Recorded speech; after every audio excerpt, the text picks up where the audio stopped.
This is Impact with Don Wenner. Welcome, everyone, to today's episode of Impact with Don Wenner. As you know, I am not Don Wenner. I am Bo Parfet, Chief Growth Officer at DLP Capital. I am today's guest host. I am honored to be the host today for Don Wenner. And why am I the host today, you're probably asking? Well, I have an incredible story for you. So 24 hours ago, Don's family was a family of 4. But today, they're a family of 5. That's right, they're a family of 5. Don and Carla, as many of you know, have been wanting to adopt. And they received a phone call yesterday in the late afternoon, early evening, that there was a baby boy that was approximately 10 days old that needed a home and loving parents. And without wavering, Don and Carla and their 2 boys jumped at the chance to add a new family member to their home. This is wonderful news, so please join me and many others in congratulating them on this wonderful achievement and this wonderful opportunity for them to bring a home to a young baby boy that needs loving parents and a loving family and a loving community. Today, we are talking with JJ Birden. JJ Birden is a 9-year veteran of the NFL and is an author and motivational speaker. To make it in the NFL is a staggering statistic. But to make it at 5'10", 160 pounds is a true feat. What kept JJ on the field for almost a decade wasn't just how he played the game, but rather how he approached every day like it was game day. JJ was willing to put in the work, do whatever it took to improve. The 3 things listeners should take away from this podcast are, number 1, overcoming your obstacles.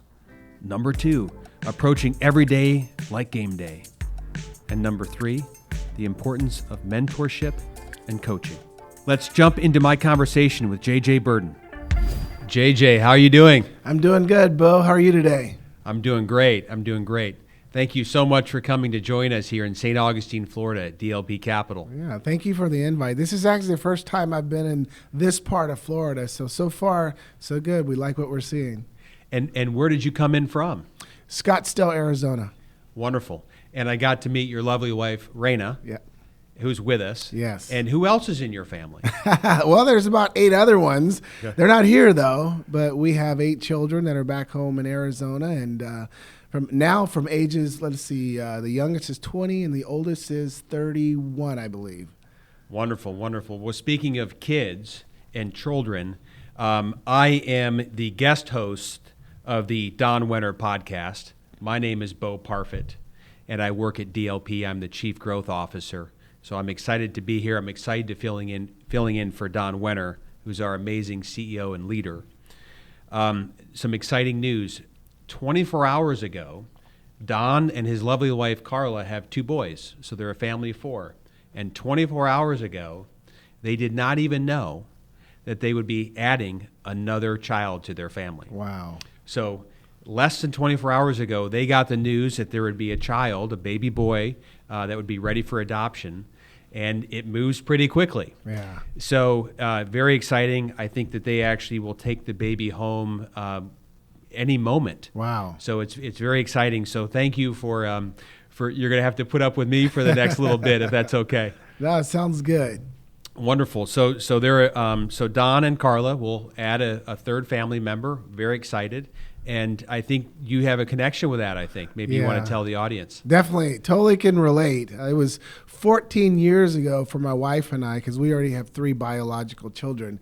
And we got a call from our 5 nieces and nephews in Tulsa, Oklahoma, and there were some problems going on out there. So 24 hours later, I'm on a plane flying to Tulsa, Oklahoma. Then 24 hours later after that, I'm standing in a courthouse before the judge, and the judge says, Mr. Birden, we're going to take your 5 nieces and nephews and place them in 5 separate foster homes. You're the next of kin. What would you like to do? Oh, geez. Yeah, it was one of those like, let me call my wife first, But after a 5-minute conversation, Rain and I, we decided to take in all the children. And so our family went from a family of 5 to a family of 10 overnight. Whoa. Well, thank you for your big heart and your generosity to you and to Raina. And she's with us today. I got to meet your lovely wife, so that's wonderful. And you flew in from Scottsdale, Arizona. Is that right? Yeah. Okay. Is that home now, or do you still say hey, Oregon is still kind of home, or is Arizona home? How do you view? Well, I'd say Oregon. Our heart is still in Oregon, but we love Arizona. We were born and raised in Oregon. I'm in Portland, and she was in Eugene. We met at the University of Oregon. We love Oregon, but that rain started to get to us. And so when I was in the NFL, every time I played in Phoenix, Arizona, I thought, I would love to live here. And I finally got her to buy into it, and we moved there in 2010. Wonderful, wonderful. Well, we have a lot of our audience members and subscribers who would love to hear, your journey. So just if you don't mind giving us a nickel tour of your background and your journey. Yeah, happy to do so because my journey is a little unique because, I played 9 years in the NFL, but the road to the NFL was not easy for me. I mentioned I was born and raised in Portland, Oregon, a little guy in high school, and I couldn't get a football scholarship even though I was the #1 wide receiver in the state. Fortunately, the University of Oregon offered me a track scholarship. And I had this little plan that one day I was going to convince the coach to let me walk on the football team. And that's what I did my second year at Oregon. I literally begged the coach, give me a shot, just let me try. And he finally said yes, and I walked on that fall, and I made the team.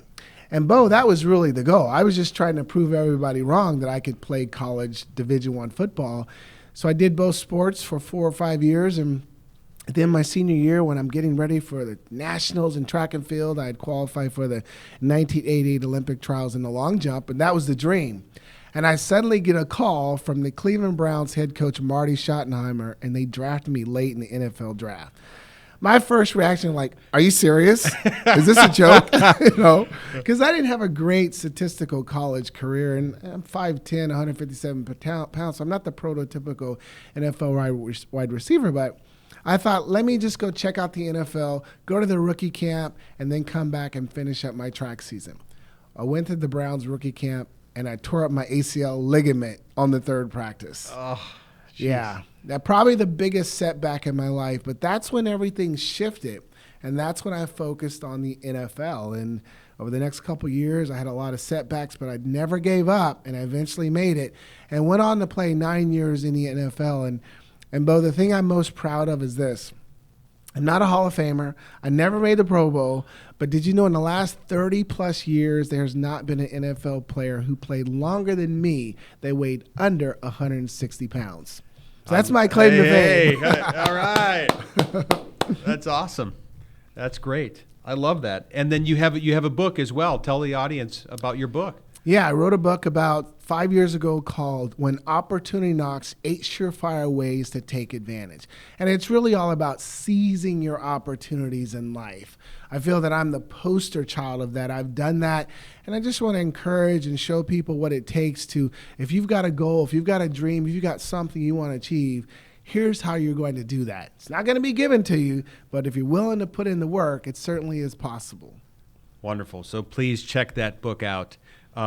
You and Don Wenner have a lot in common. Don recently wrote a book called Building an Elite Organization. Nice. And it's about the elite execution system, and it's how we operate our businesses.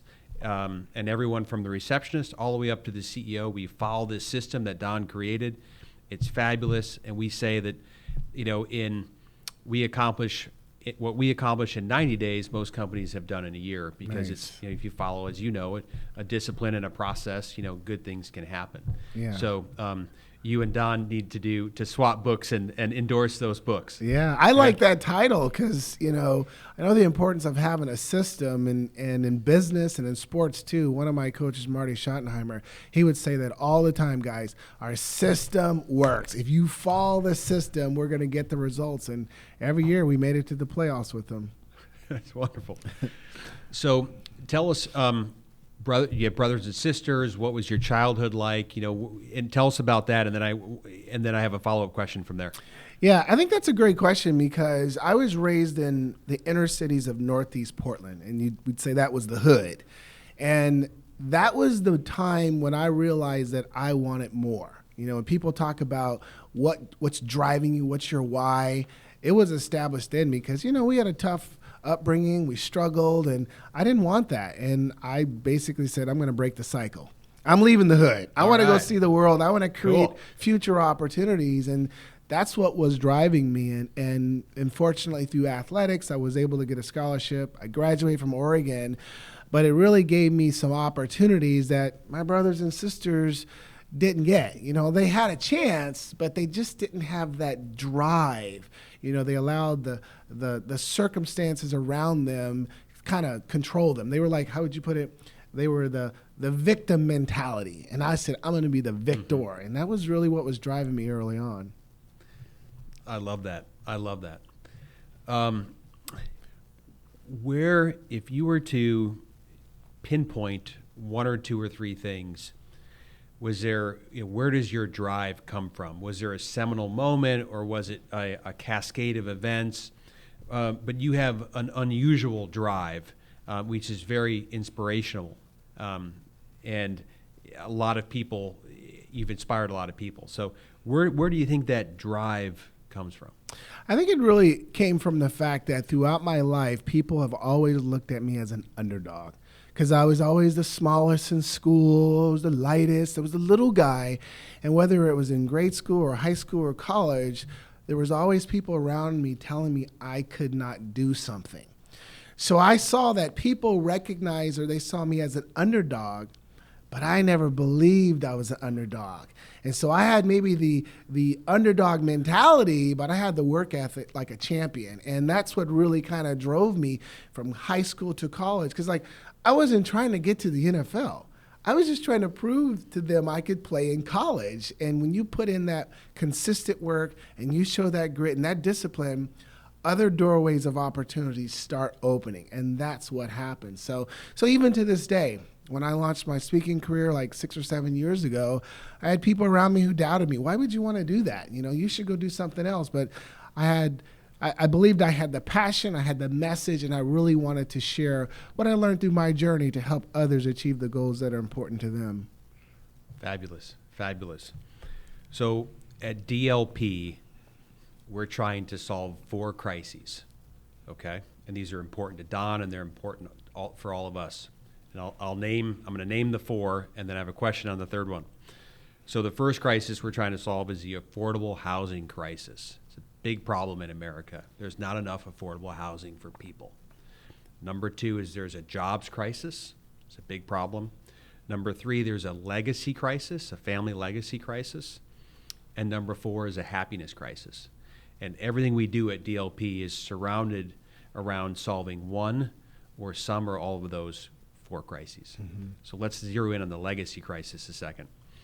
So the family legacy crisis is, depending on what study or piece of research you want to reference, at a high level, there's about a 90% chance that the wealth that a generation one, so that you and your wife have made, there's about a 90% chance by the time that wealth goes to the second and third generation, that wealth is squandered.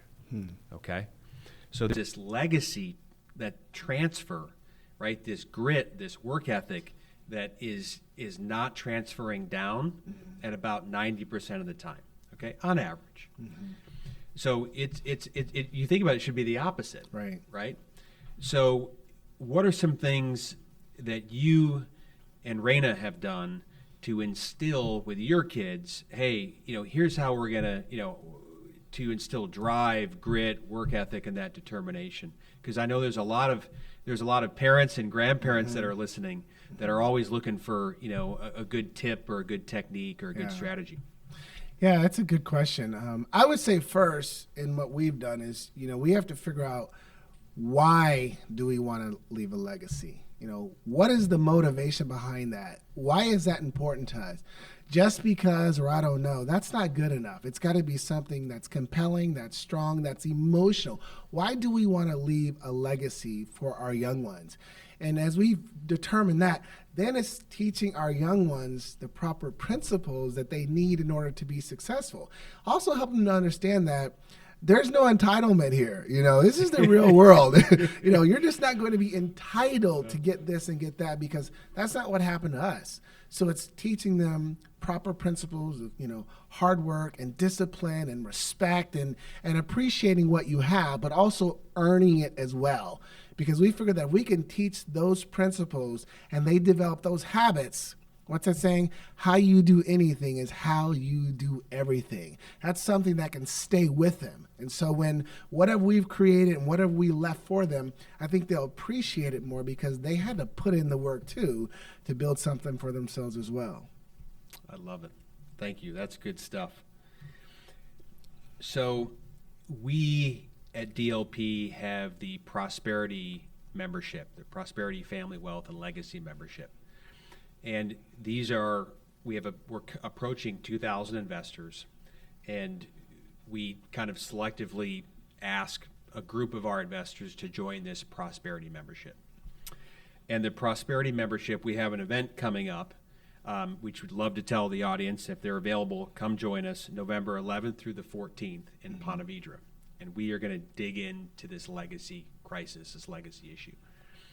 And so one of the things that we do at this Prosperity membership is we coach and mentor families to ensure that they leave a lasting legacy. Okay?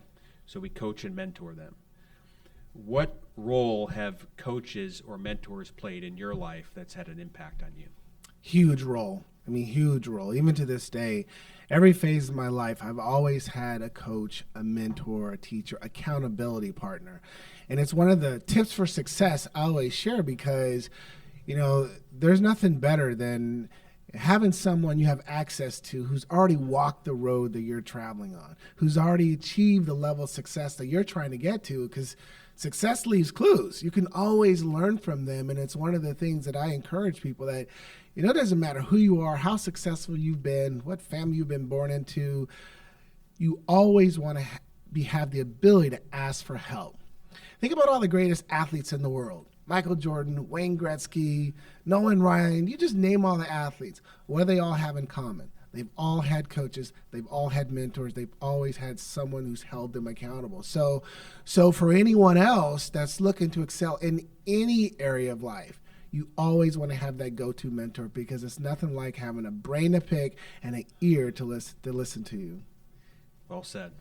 So anyone that's listening that doesn't have a mentor or someone that's going to give them tough love, it seems reasonable advice to find one. Yeah, and I would even add this too, because I'm huge on having mentors who are also accountability partners. I know as an athlete, I always had accountability partners, coaches, someone who's going to push you to be greater than you have the potential of being. Someone who's going to tell you what you need to hear, not what you want to hear. They're going to tell you what you need to hear, because feedback is the breakfast of champions. When you recognize you get the right feedback at the right time and you embrace it, it can take you to another level. And also to find someone else who is leading from the front. They're successfully building a business. They got the attitude that, hey, I'm going to the top. I want you to go with me, but if you're not ready, I'm going anyway. It's always cool finding someone who's leading from the front, someone that you have to chase after. I love it. I love it. Okay, many people that are listening and many people around the world have gone through a tough time or two. And so if you could go back and talk to yourself at you pick the age, 18, 16, 14, 10 years old, what would you tell yourself?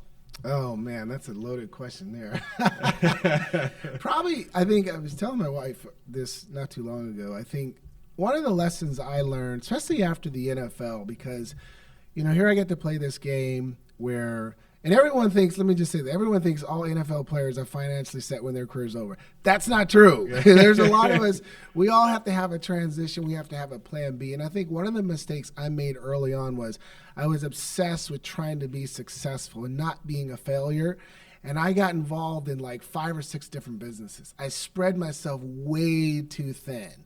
And as a result, most of them failed. A couple of them did okay. But the lesson I learned from that was that, you know, if you're going to make a commitment to do something, choose one thing and master that and be really good at that. Because if I had just maybe focused on one thing, maybe my businesses, my finances, whatever would have turned out in a different way. And that's one of the things I tell people. You find something, and if you're passionate about it, you master that. And you spend time on that and not get distracted by all the different things out there. Have that tunnel vision locked in and master what you're doing. I love that. I absolutely love that. So tell me, we talked about coaches, so I'm going to ask the question in 2 ways, and feel free to answer it however you'd like.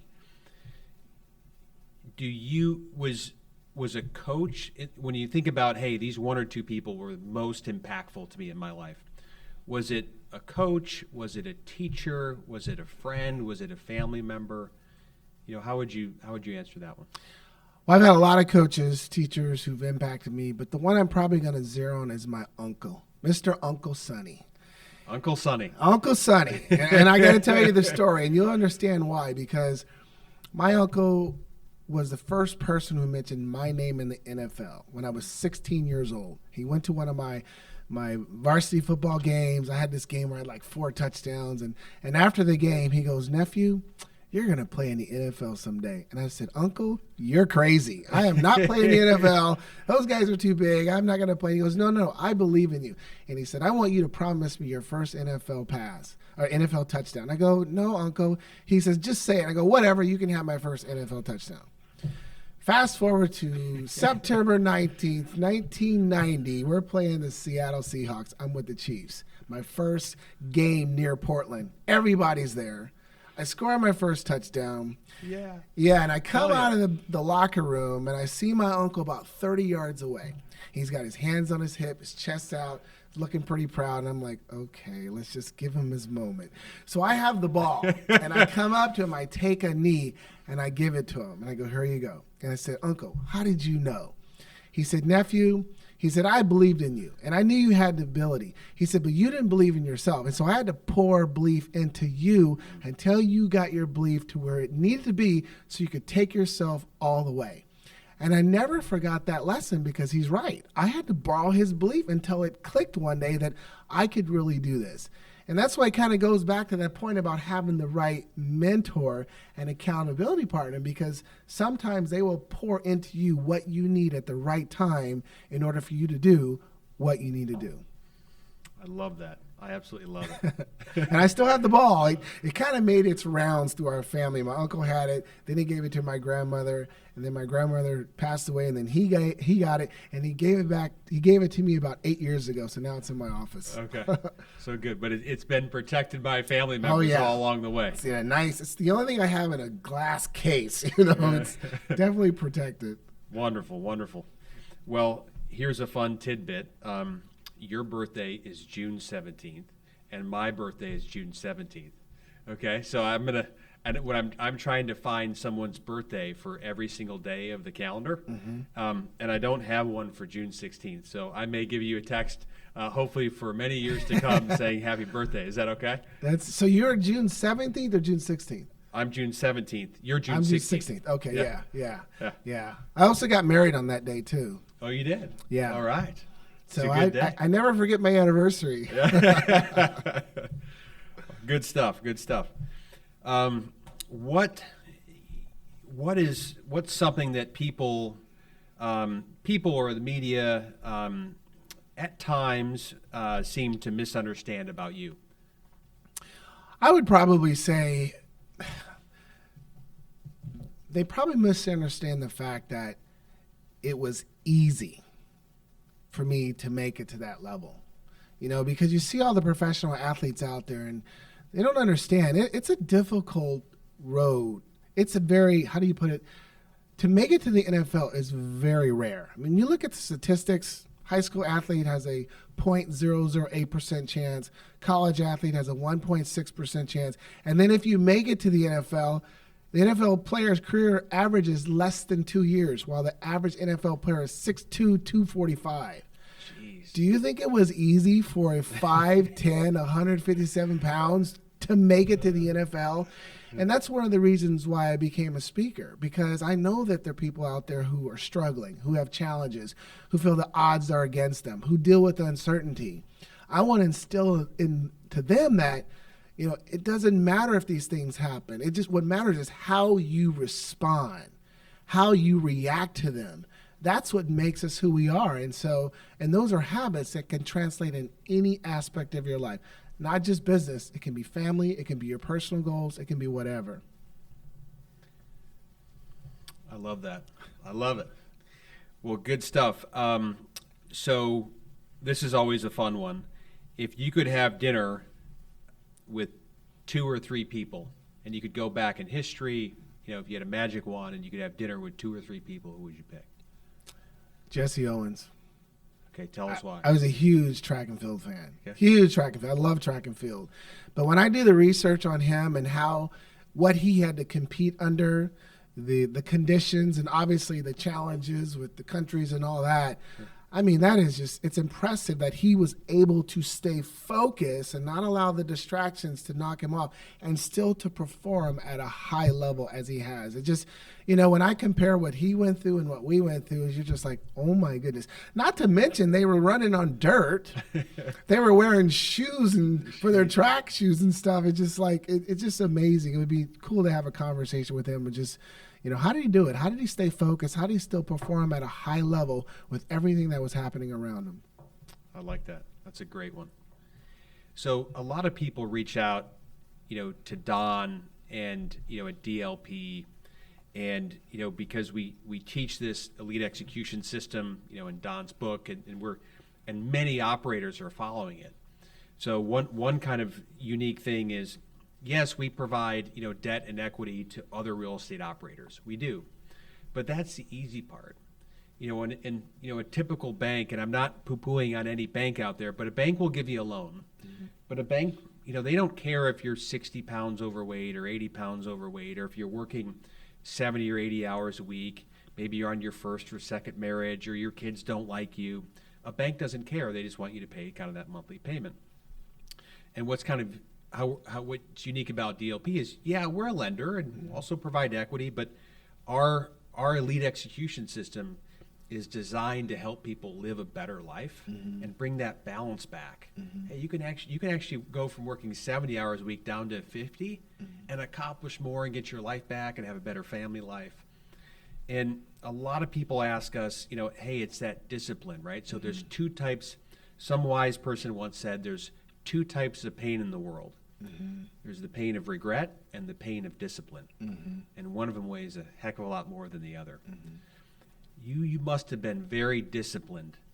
And a question that we get a lot, and I want to ask it to you, is, yes, you were very disciplined, but did you ever just have a day or a week or a month where you're like, I'm struggling to get that motivation today? And, did you ever was it a year? Was it 6 months? Was it a day?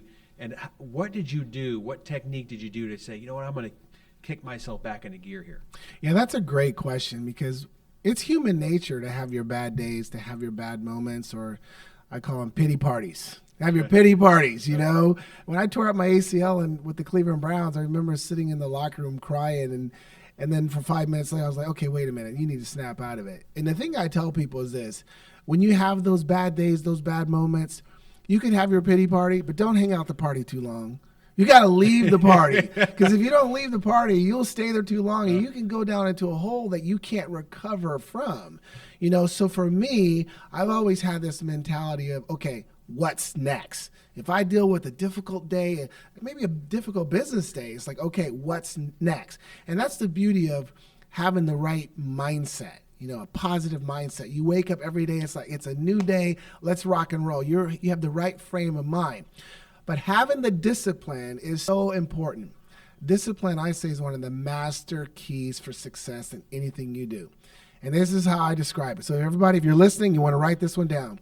Discipline is the ability to do what you need to do when you need to do it while no one is watching.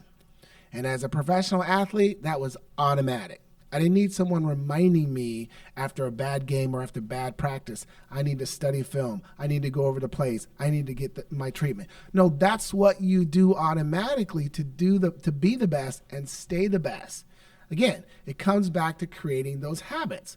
So if you have the habit of discipline, when you have a bad day, a bad moment, you have the mentality of saying, okay, it's time to get back on track.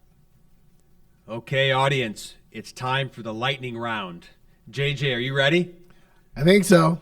All right, so the lightning round goes like this. I'm going to list 2 words, and you pick the one that you like the best. All right, sounds good. All right, here we go. Football or track? Track. Pizza or cheeseburgers? Pizza. Cereal or waffles? Waffles. Yoga or running? Running. Beach or mountain? Beach. Sweet or savory? Sweet.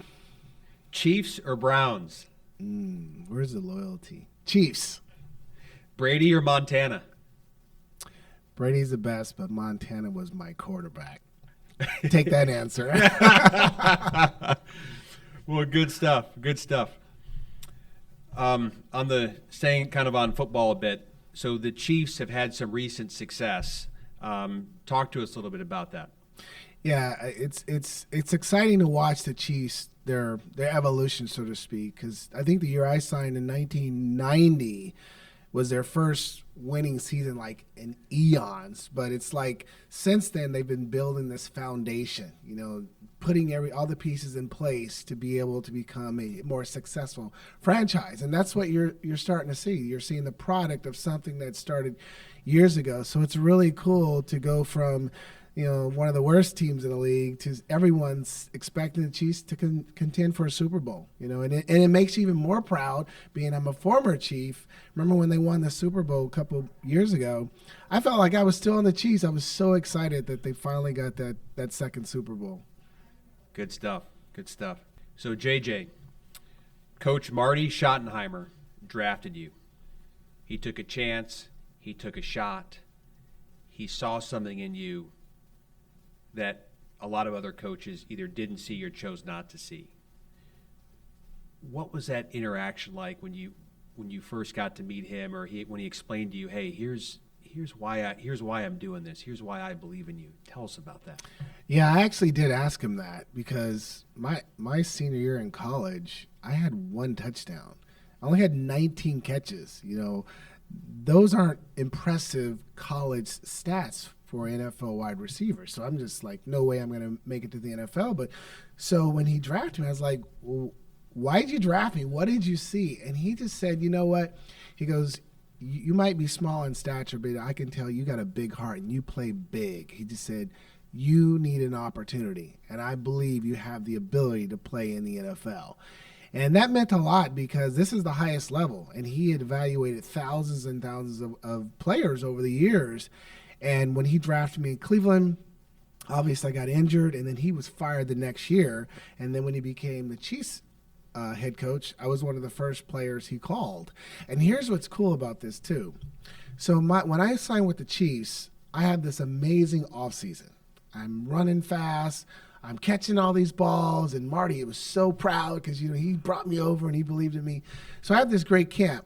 And when it's time to cut down the roster, there's like 9 wide receivers. They're only going to keep 5. And I was one of the guys who got cut. And I was really surprised because I thought for sure I made the team. But Marty calls me into his office and he says, hold up, you're going to be on this team.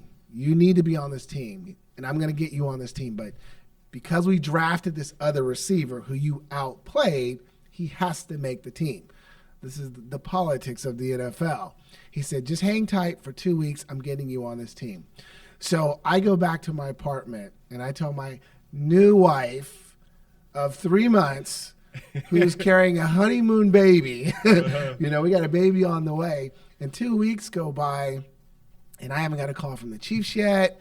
our money's really low, and teams are starting to call. So I call Marty and I go, Marty, I promised you I was going to give you 2 weeks, but Raina's pregnant, we don't have any money, and I got teams calling me, I need a job.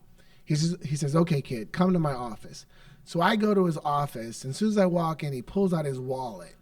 He takes out $200 bills, and he goes, will this get you through the weekend? I go, yes. He says, take your wife out for dinner. So that weekend, I take my wife out for dinner. They cut a wide receiver. I get signed on Monday, and then the rest is history. But what I loved about that was that Marty he had so much integrity.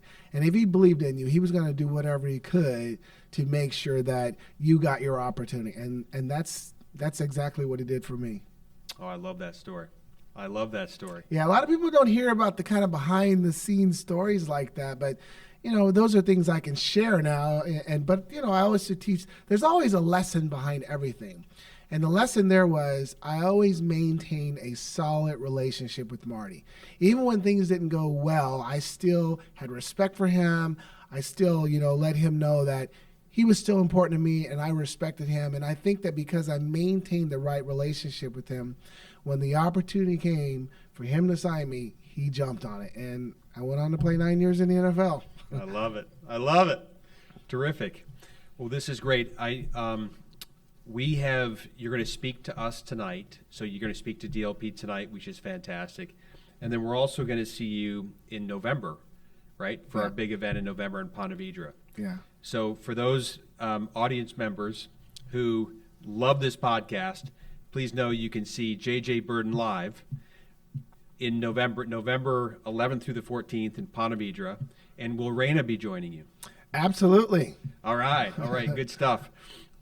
So, again, I'm Bo Parfet. I'm the guest host of the Impact with Don Wenner podcast.